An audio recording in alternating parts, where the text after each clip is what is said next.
नमस्कार बंधुरा welcome to मायर हिसेले। शीतकाले बेगुन पोड़ा तो आमरा प्राय खेये थाकी, बर्षाकाले बेगुन पोड़ा किन्तु एक आलादाई मजा। एकटू आलादाभावे बेगुन पोड़ाटा रान्ना करा हयेछे, चलुन ताहले देखे नेওয়া যাক। प्रथमे बेगुनटाके एकटा हाफ करे निয়েছি আর রাখছি আমাদের বড়ি আর কাঁচা লঙ্কা। এবারে একটা জালের মধ্যে অর্ধেক করা বেগুনটাকে আমরা পুড়িয়ে নিচ্ছি। বেগুনের বাইরের দিকটা পোড়ানো হয়ে গেছে, এরপরে একটু ভেতর দিকটা পুড়িয়ে নিচ্ছি।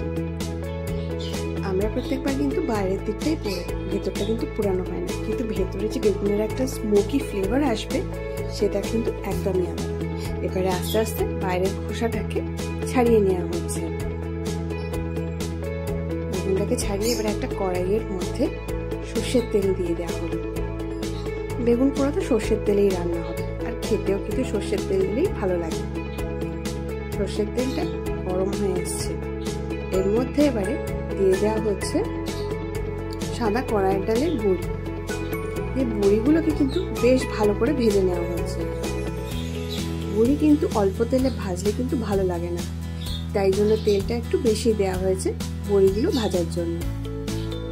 বড়িগুলো আস্তে আস্তে কালার চেঞ্জ হয়ে গেছে, হালকা ব্রাউন হয়ে গেছে।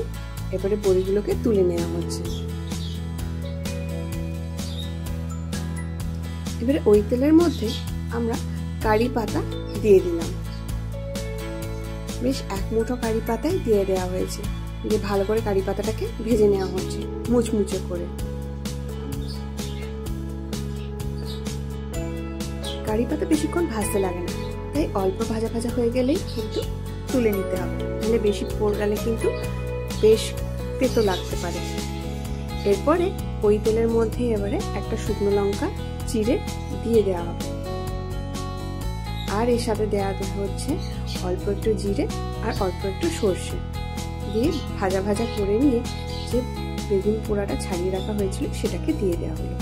দিয়ে আস্তে আস্তে একটু একটু করে স্ম্যাশ করে নেওয়া হচ্ছে। ওই তেলের এক সাইডে আমরা একটুখানি পেঁয়াজ কুচিও দিয়ে দিলাম, দিয়ে এবারে পেঁয়াজ কুচিটাকে ভেজে নেওয়া হচ্ছে। পেঁয়াজ কিন্তু খুব একটা বেশি ডিপ ফ্রাই হবে না, জাস্ট হালকা হালকা একটু ভাজা ভাজা হওয়ার সাথে সাথে বেগুনগুলো কিন্তু এর সাথে মিশিয়ে দিতে হবে।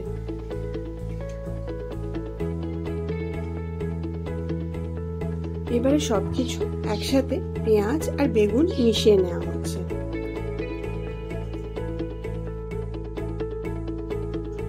বেগুনটা এবারে নাড়তে নাড়তে এর মধ্যে দিয়ে দেওয়া হচ্ছে নুন। নুন আপনারা আপনাদের স্বাদ মতন দেবেন, আমরা হাফ টিস্পুন মতন নুন দিয়েছি, আর অল্প একটু চিনি দিয়ে বেশ ভালো করে বেগুনটাকে ঘেটে নেওয়া হচ্ছে যাতে একদম স্ম্যাশড হয়ে যায়। আমরা আলাদা করে কিন্তু বেগুনটাকে স্ম্যাশ করি না, এই নাড়তে নাড়তে কিন্তু বেগুনটা একদম গলে যায়। নাড়ার সাথে সাথে এর মধ্যে এবারে ছোট ছোট করে কুচো করে কেটে রাখা লঙ্কা সেটাকেও দিয়ে দেওয়া হবে, আর এর মধ্যে দিয়ে দেওয়া হচ্ছে 1 টিস্পুন মতন আদা পেস্ট, আদা থেঁতো। ভালো করে কিন্তু এটাকে নেড়ে নেওয়া হচ্ছে। আদাটা এর মধ্যে একটু বেশি লাগে, খেতে কিন্তু ভালো লাগবে। এরপরে এটা নাড়া হয়ে গেলে এর মধ্যে দিয়ে দেওয়া হচ্ছে সর্ষের তেল 1 টেবিল স্পুন মতন। কাঁচা সর্ষের তেল দিয়ে দেওয়া হলো নাড়ার শেষের মুহূর্তে, তাহলে কিন্তু গন্ধটা ভালো আসবে। যদিও বা এটা সর্ষের তেলেই রান্না করা। গ্যাস নিভিয়ে এবারে আমরা এর মধ্যে ভেজে রাখা কারি পাতা আর ভেজে রাখা বড়ি এগুলোকে দিয়ে ভালো করে এবারে মিশিয়ে নিয়ে পরিবেশন করে নিই। হ্যাঁ, ওপর থেকে আবার একটু নারকেল কুড়ো দিয়ে দেওয়া হয়েছে। ব্যাস, গরম ভাত কিংবা রুটি দিয়ে বর্ষাকালের মধ্যে এই বেগুন পোড়া একবার ট্রাই করে দেখুন, খেতে কিন্তু বেশ লাগবে। ভালো লাগলে একটা লাইক, শেয়ার আর সাবস্ক্রাইব করে দেবেন। আবার নতুন ভিডিও নিয়ে আসছি, ভালো থাকবেন, নমস্কার।